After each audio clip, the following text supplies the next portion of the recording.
Hello and welcome to this week's episode. We have for you in the new retro software Stevidore for the MSX2 platform and the Lost Pixel, an amazing game for the Amiga. We open up the DOS Vault to revisit the classic The Horde and to enjoy the funny Pesadilla del 94. In our hardware section, we examine the Amiga GoTek, the legendary alternative drive. Finally, in our history lesson, we see how the story of Sierra's most famous and first success, King's Quest I, connects to the sad story of IBM's attempt to penetrate the home market, the IBM PC Jr.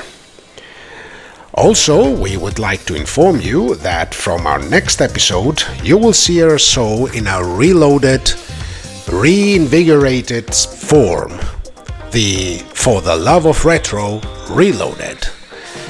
So, let us begin our quest for retro once again in our amazing TV show, For the Love of Retro. Let's go!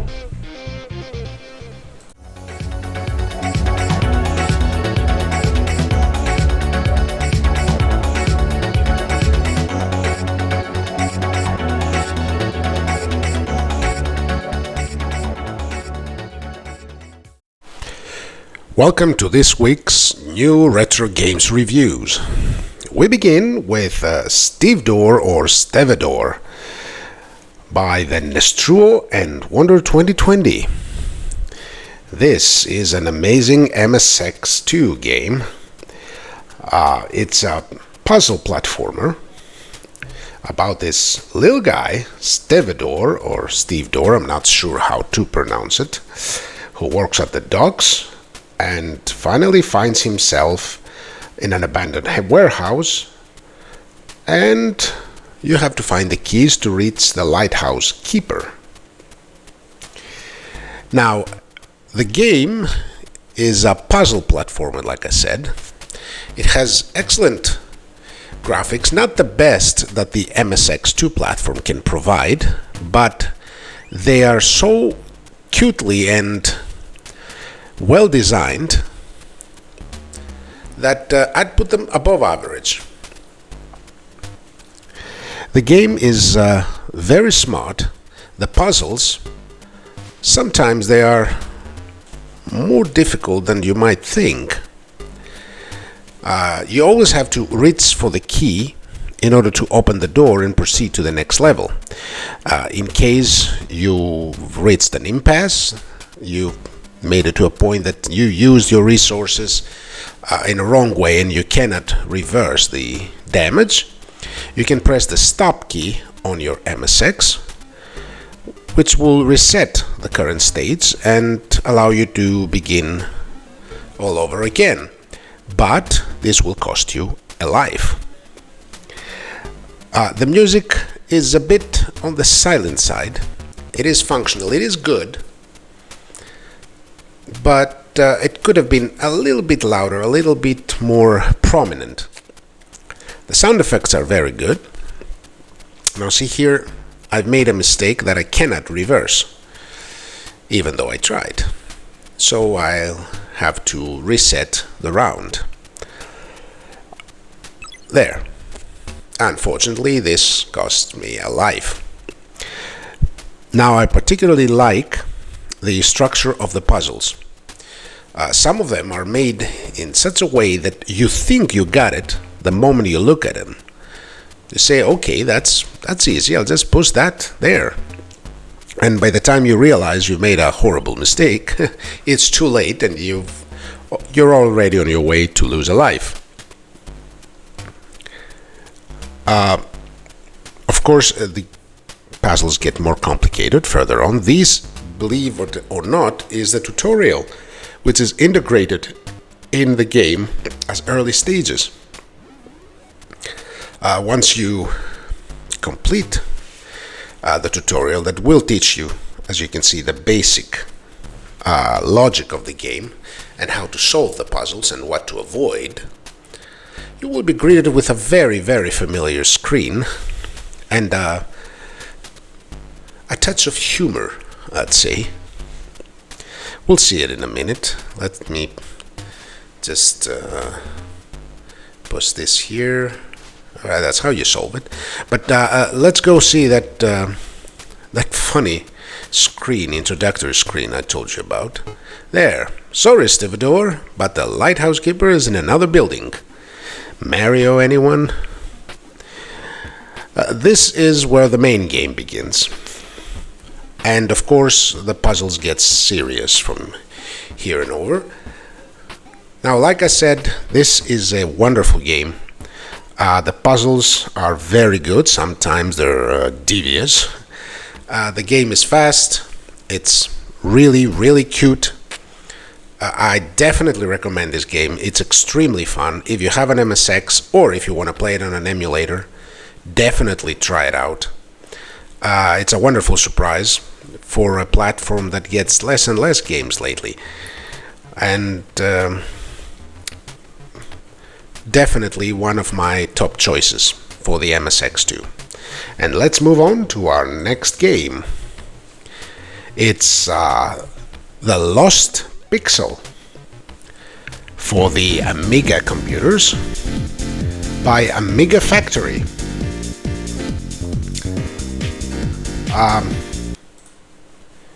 The game is, again, it's a platformer, not exactly, well, it is partially a puzzle platformer and at the same time a classic platformer. You see, the game borrows themes from many other famous games. Now this, the first round, has the music, the graphics, the enemies, all inspired by the classic Tetris game. The game also has themes from other video games like Pac-Man, Wonder Boy. It's a very interesting premise. The graphics and the animation is amazing, simply amazing. There are 64 colors at the same time, wonderful backgrounds, wonderful music. The enemies are really funny as they are adapted to the theme of each stage. You have to collect, like I said, all these squares, and not only, you'll see at a later stage, the controls are very good. Your little pixel here is a bit, how could I call it? He's like a jello. But you have absolute control over him. Even whilst you're in the air, you can manipulate his course partially. I was really impressed by the controls. I cannot praise enough the music that's based on the theme of its stage and the video game it pays tribute to, the classic video game.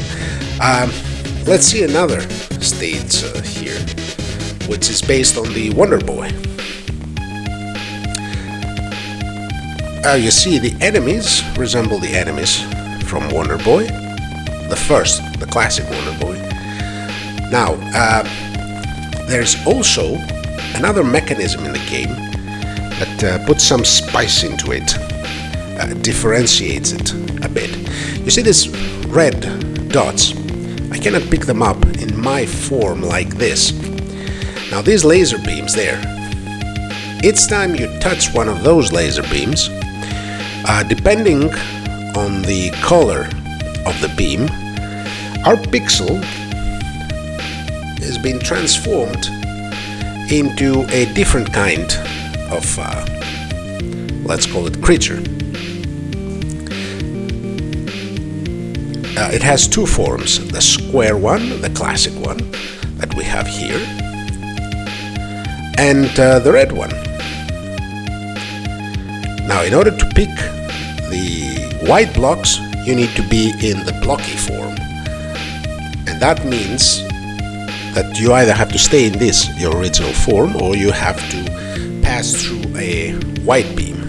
Passing through the red beam, like here, allows you to pick up the red dots. You have to pick up both kind of dots in order to complete a stage. This is a very clever mechanism and it really spices up things. This has to be one of the best games I've played on the Amiga lately. It's very smart. I definitely recommend you give it a go. This is an amazing game. I don't know what to say more about this. There is a physical version also for with a CD-ROM, a manual, and a floppy disk. Also provides you with stickers to make your own box if you want to.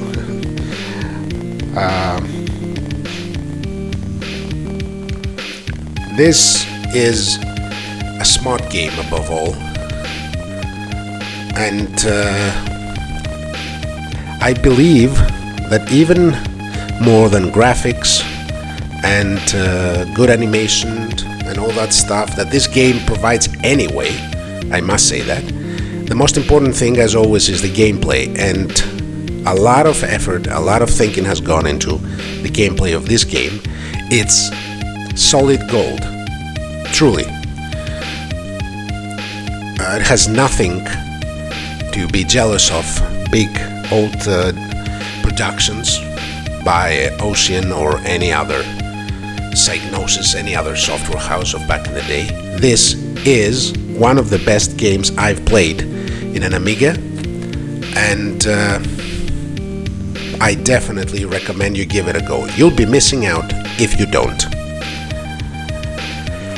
And let's move on to our next section.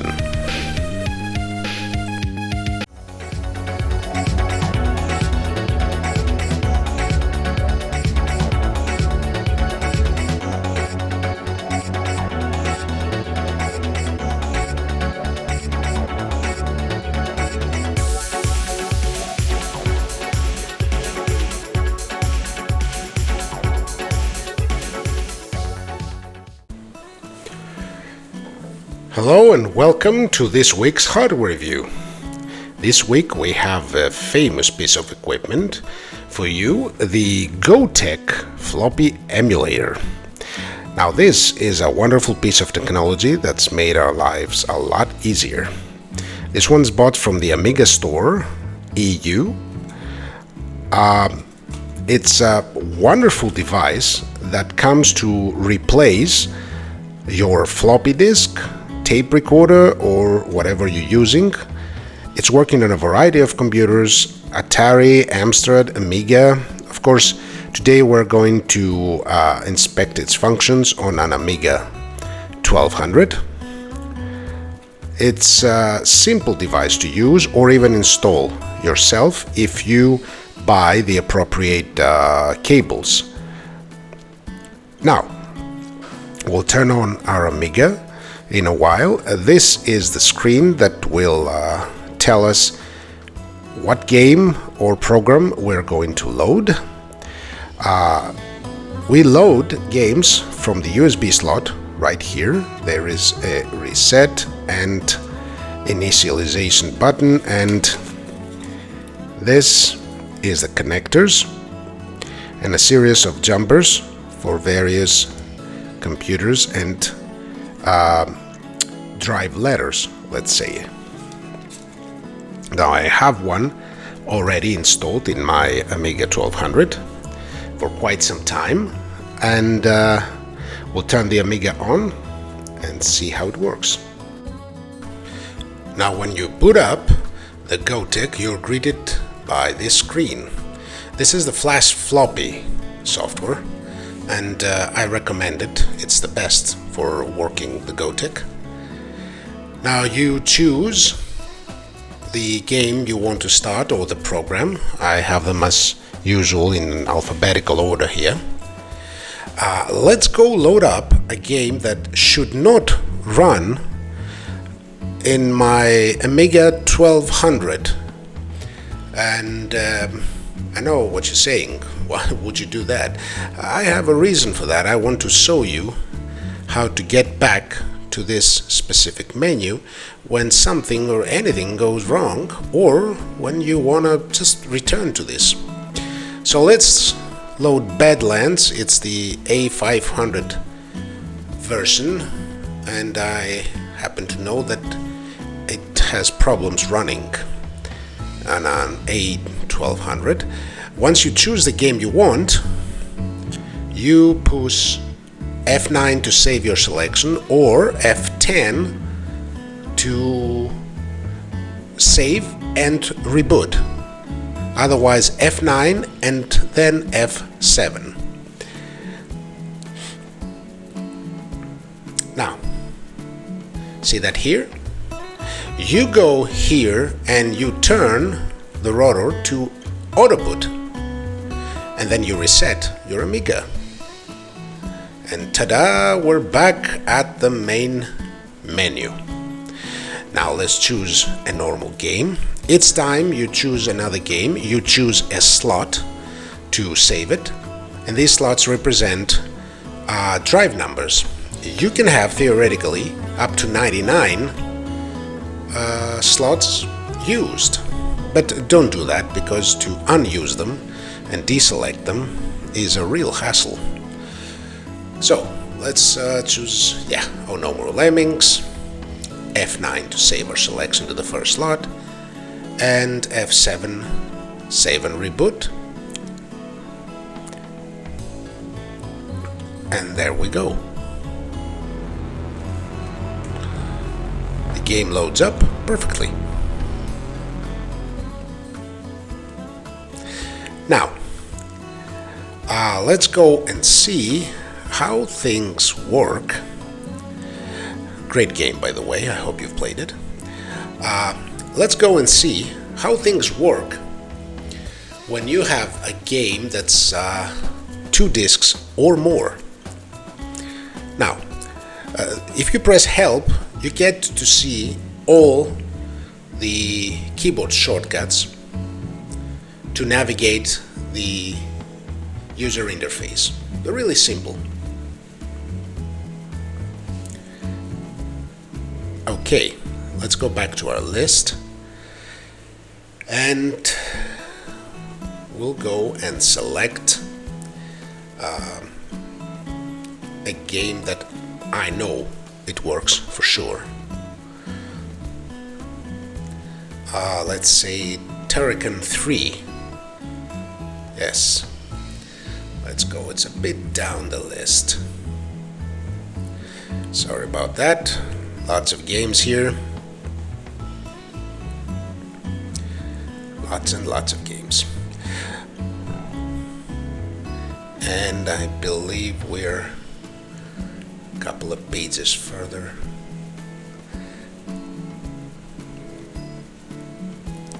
Yeah.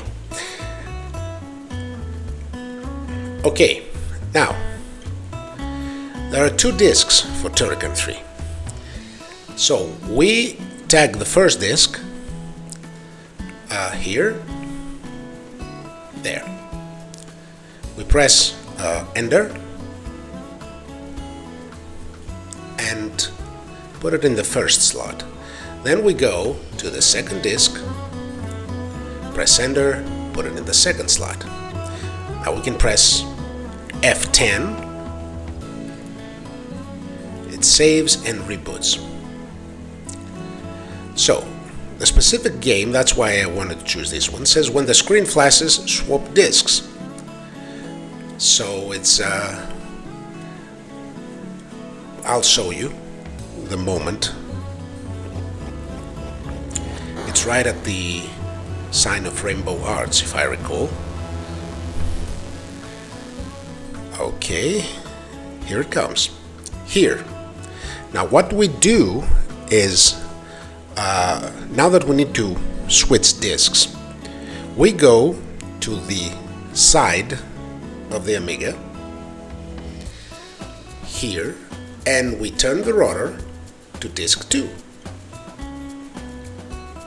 That's disc 1 that's loaded now. Turn it a bit, just a click, And that's disk 2. And we're done. Let's push the mouse button here. And we're good to go. It's as simple as that. As you can see, using the GoTek is dreamy. It's extremely easy to use. And really, you won't have to wear out your diskettes, your cartridges or whatever anymore if you keep on using it. It's an amazing piece of equipment, and I think it's quite essential for any retro fan that's working on the actual platforms. And let's go sum it up, even though I wanted to play.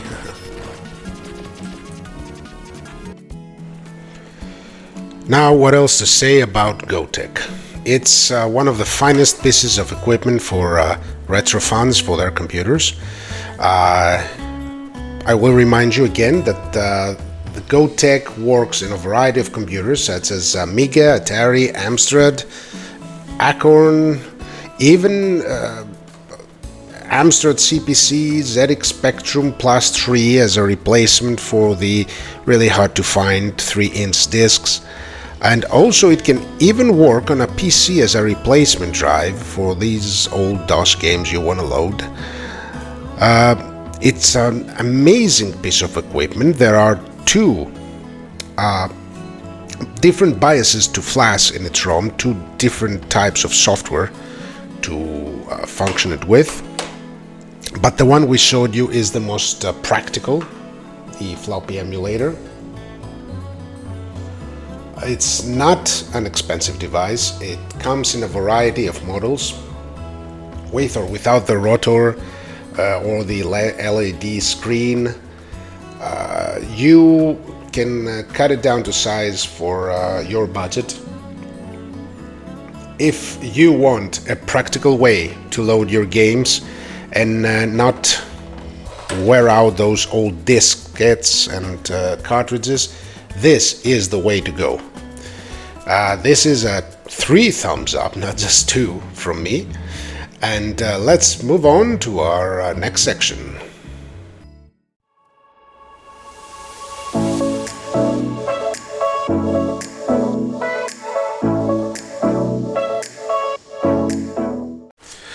Hello and welcome to this week's DOS Vault.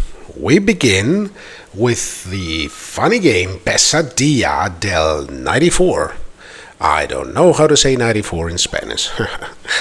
Now, this is a simple game, but very addictive and really fun. You play Federico, a student that instead of studying for the math exams, he was playing Wolfenstein 3D.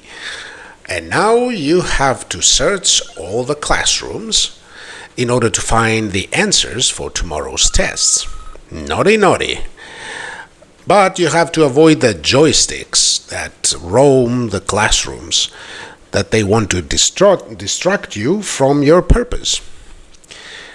Now, the controls are really simple. By pressing up or down on the open doors, you get to move between floors. And by pressing up in the classroom doors, you get to search them. Now, when you find one of those machines, you get to buy a sticky hand, if you remember them from back in the 90s, and you get to, slap the joysticks with the sticky hand there and make it dizzy for a while. You stun them. Be careful, it doesn't last long. Now, once you search all the classrooms for the test results, you're done with the stage.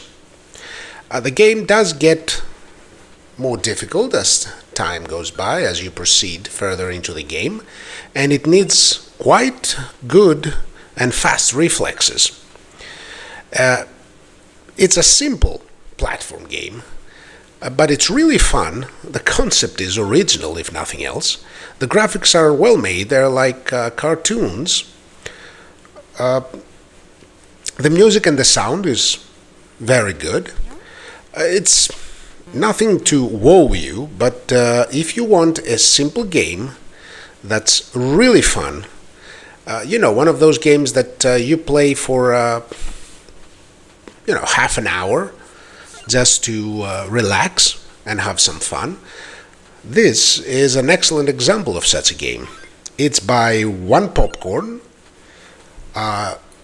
You can play it also in a web browser, and except the web browser, there's also a Spanish version, of course. I really recommend it. It's a fun little game. You should give it a go. You're gonna have a lot of fun and some laughs with it.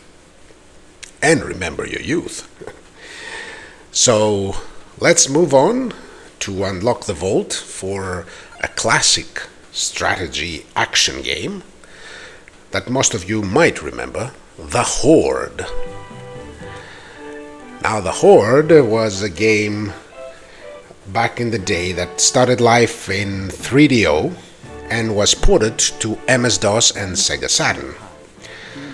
Initially, it was bundled with a Real Magic MPEG playback card to show the abilities of that card, because back in the day, the hardware on our computers was not strong enough to play playback MPEG videos. Now, you are Chauncey, a servant boy who saves the king from choking. He knights you and gives you his magic sword and the title to a village that you are to defend from the Horde and from his evil chancellor. Now, the game has a simple premise, but it's really fun. You get to develop the village, build fences and traps, crops. You get to buy cows. You need to feed the villagers and keep them safe, whilst growing up defenses for the village against the Horde. When you've done all you can and your money is depleted, you declare the end of the round and the Horde is summoned with a terrible howl. You get to fight. The game at that point turns from a strategy game to an action game. Along with the traps and the natural defenses you've placed, you get to fight the Horde straight up with your magic sword. You can see on the map at the bottom right corner of the screen when the Horde is coming, from which direction they're coming, so as to hunt them down and destroy them. So let's summon the Horde. Now you got 5 Hordelings approaching. There it goes. You have this weird move where you swirl around with your sword, and in the end, if you do it too much, you get dizzy. Now they're easy to defeat. Later on, more powerful Hordelings come. It tells you to save 20 crowns. You'll see later on why. Now, we get to build various defenses. We get to plant trees, and even though they're a simple defense, when they grow up, the Hordelings have to go around them. At the same time, you can chop down trees to get money. You also, later on, get an ATM card, which is the automated transfer of mana card. The game is quite humorous. Of course, you get to pay taxes to the Chancellor. That's why it tells you to save up. And every year it raises the taxes because, well, he's evil. There are 5 regions in the game. If you win in all 5 regions, you win the game. This is a very fun game, especially back in the day. because we usually had the standard real-time strategy games or the turn-based. This is a mixture of strategy and action game. It's very humorous. It demands a certain level of strategy on your behalf. It's not that simple.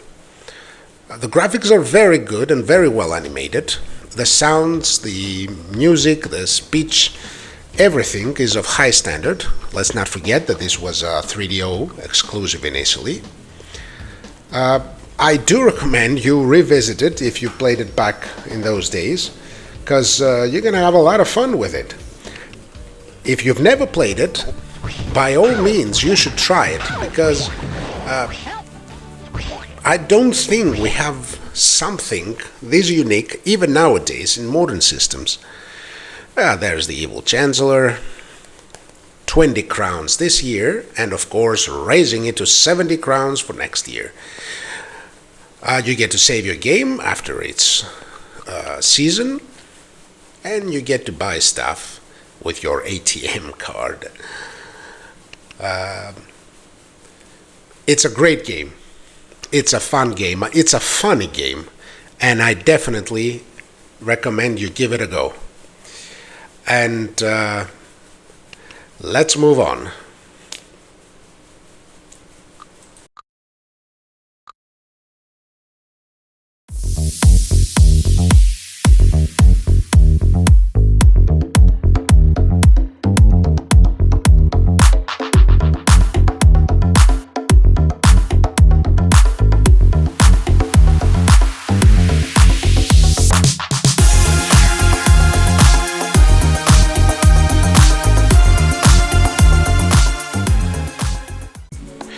Hello and welcome to this week's history lesson.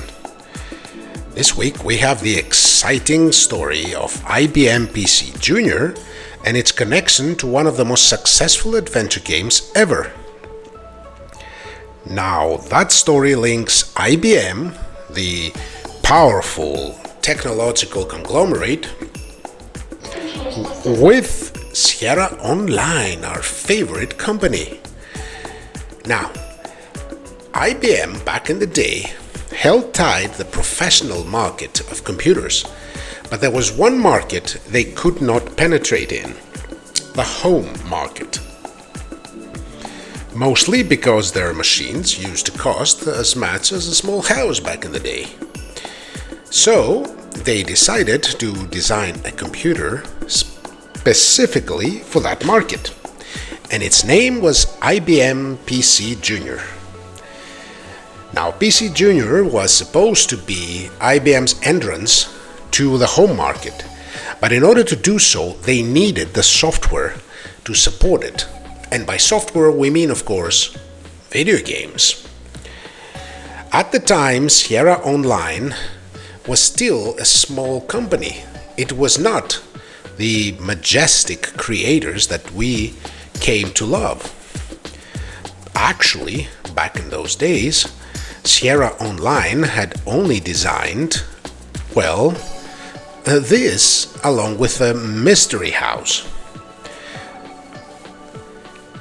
So, Sierra was brought to the task and was funded the amazing amount of $850,000 for development costs in order to create a game that will show off the capabilities of the new game. Unfortunately, when the IBM PC Jr. came into market, things did not go as planned. Even though Sierra created the legendary King's Quest, the first graphical text adventure, to be more specific, animated graphical text adventure, and it was quite a leap forward technologically back in those days, and even though it did indeed showed the capabilities of the IBM PC Jr., especially the graphical capabilities of 160 times 200 or 320 times 200 with 16 colors, and keep in mind that these resolutions back in the day were really high. The IBM PC Jr. had failed to penetrate the market, partially because it was much slower than its older siblings. At the same time, its introductory price was at $1,200, something equivalent to close to $4,000 for today. As you can imagine, that was quite an amount of cash. Also, its terrible so-called chiclet keyboard received really negative press. Sometime later, IBM decided to drop the IBM PC Jr. platform altogether, something that shocked, indeed, Sierra. Fortunately, Ken and Roberta Williams quite fast re-released the game for Apple computers and PC. And, you know, the rest is history. The game came to become quite a big success. Thankfully, PC Jr. did not drag Sierra Online along with it to the abyss. There was even an attempt to evolve the platform at some point, but quite frankly, nobody gave a damn at that point. Join us next time for another exciting, quirky, and funny, maybe, history lesson. We'll see you next week in our new Reloaded for the Love of Retro.